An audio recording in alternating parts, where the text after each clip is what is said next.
Hello everyone and welcome to the Edge version 12.7. This video is going to highlight some of the new features and functionality from our latest release of the Edge. As always, to download and install our latest version, you can go to your administration portal and then click into your app download section. The first new feature I'd like to show today can be seen from the bid grid. When you perform a sort and/or filter on any of the columns within the bid grid, this sort or filter will now be saved as the last view, and this is the view that will be seen the next time you come back to that screen. As an example, I will perform a filter on my estimator column by selecting one single estimator. Now, if I go ahead and move into one of the bids, the next time that I come back to my bid grid, I will see that the filter that I performed is still active. And that will remain active until I clear it or until I perform a separate sort or filter. Next, I'm going to move into a recently used bid to go through our next feature. And the next feature is the ability to move scenarios and sections up and down, similar to moving pages and conditions up and down. If I wanted my second scenario in this list to be the top scenario, I simply click on it, and I can click on my up arrow to move it up. Similar in my sections, if I move forward to sections, I can also move sections up and or down. While we're in the sections view, I'd like to point out a few columns that we've also added. Over on the right-hand side, I have man hours, man days, and crew days as additional columns that have been added to the section grid. To view those columns, you can simply click on your column selector and make sure that they are selected. Next, I'm going to move into a condition list to show another feature. We now have the ability to move a block of conditions up or down within my list. In this example, I would like to move my 3 general conditions, which are currently at the bottom of my list, so that they're directly under pitch pan. To do that, I simply mark those 3 conditions. I then click on pitch pan and right-click and select move. Those 3 conditions have now been moved. This will allow you to move multiple conditions much faster than you could in previous versions. Now I'll move into a condition properties to go through a couple of enhancements that we've added. First of all, I'll move into a miscellaneous tab and show some of the new searching functionality that we've added for miscellaneous. As soon as I start typing in my miscellaneous description, in this case I will use bonding adhesive as an example, notice that any selection that has the word bonding in it has now appeared in my list, and I can now select directly from that list, making for a much faster selection process.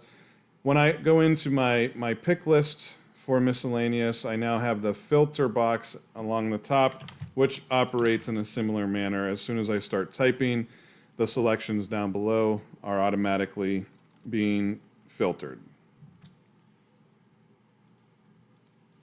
The next thing I'd like to show from within condition properties is our quantities dialog. If I go ahead and click on my quantities dialog, the main change that we've made here is the focus. I'm now focused on the override selection for my square foot of roof area, so I can immediately start typing. When I hit my tab key on my keyboard, I now have the ability to go ahead and type there as well, and enter on the keyboard is going to select OK to automatically save any settings that you've changed. Next, I'd like to show some new functionality that we've added into our bid image manager. So I'm going to open my manage bid images and go ahead and preview one of my images. In this case, I will take a look at the detail plan. The functionality that we've added into our bid image manager now allows you to mark up your drawings prior to getting them into a page within the Edge. The first step to do this is to click on the Add or Modify button under the Annotations section. After clicking the Add Modify button, I can now edit my drawing. The first step is to go ahead and set a scale. So I will zoom in and find my scale. 1.5 inches equals 1 foot. In this case, I'm going to go ahead and enter that scale.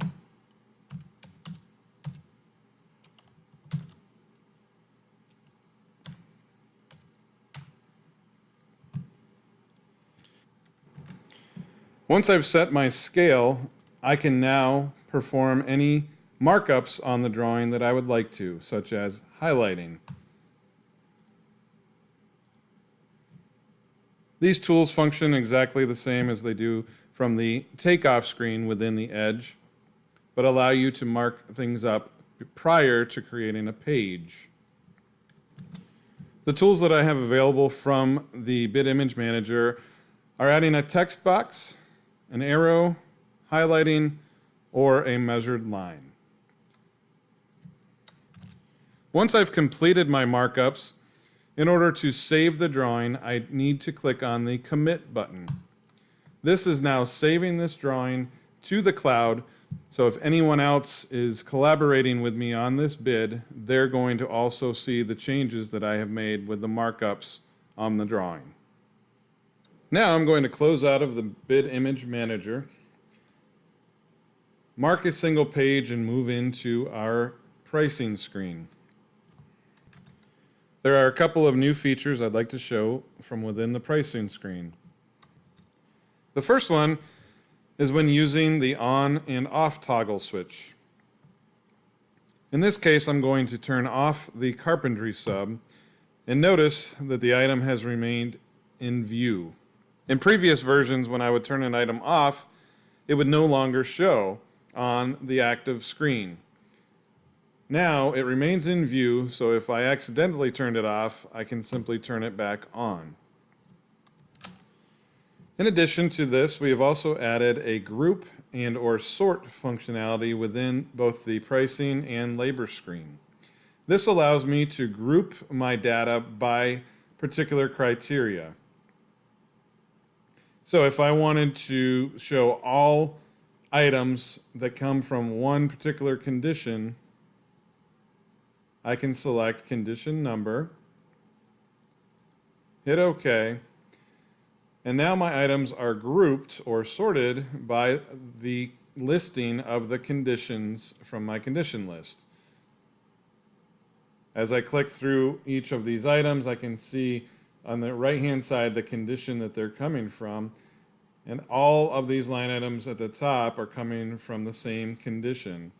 As I move down my list, I'll see that I now have all items coming from separate conditions listed together. This functionality makes reviewing bids much easier, as all items from each individual condition or whatever criteria that you select are going to be grouped together. I'll next move into the labor screen. The functionality I just showed in the pricing screen exists in labor as well for the on-off toggle switches, as well as grouping and sorting. Another feature we've added is the ability to mark all lines and click the Adjust Marked Lines button. You now have the ability to mark your production rate up or down by a specific percentage. So if I wanted to increase production rates by 5% across the board, I can simply click Mark Up Percentage, enter 5%, and hit OK, and I've now increased all of my production rates by a factor of 5%. Now let's move on to our recap screen to take a look at a new feature that we've called Scenario Markups. Scenario markups can be applied below the profit and bond. As an example, we've added contract tax, which applies a 5% markup to the overall job. These markups can now be saved to the database so that every bid that is created has these markups applied. In order to create a new scenario markup, you can click on the Options menu, then go to Preferences, and Recap Scenario Markups. Here you can edit an existing markup or add a new markup. Simply click the Add button, type in the description of the markup and the percentage to go along with it.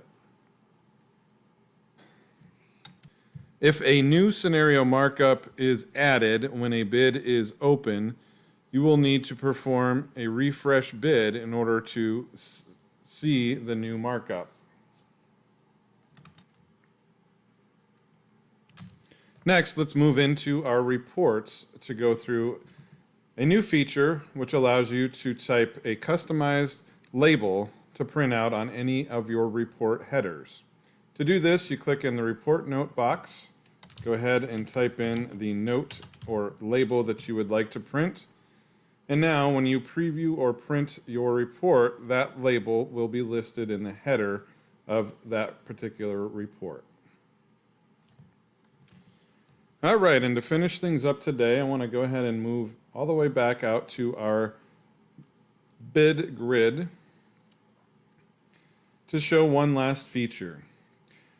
Notice when I have my bid expanded, I now have a check in all option for scenarios. This will allow me to check in multiple scenarios at the same time. To use it, I simply click Check in all, verify which scenarios I would like to check in, and click my check-in button, making this a much faster process for you checking in as opposed to checking in individual scenarios. All right, so that wraps up the video for today. Please be sure to head out to your administration portal and download version 12.7 to start taking advantage of the features and functionalities that you saw today. Thank you.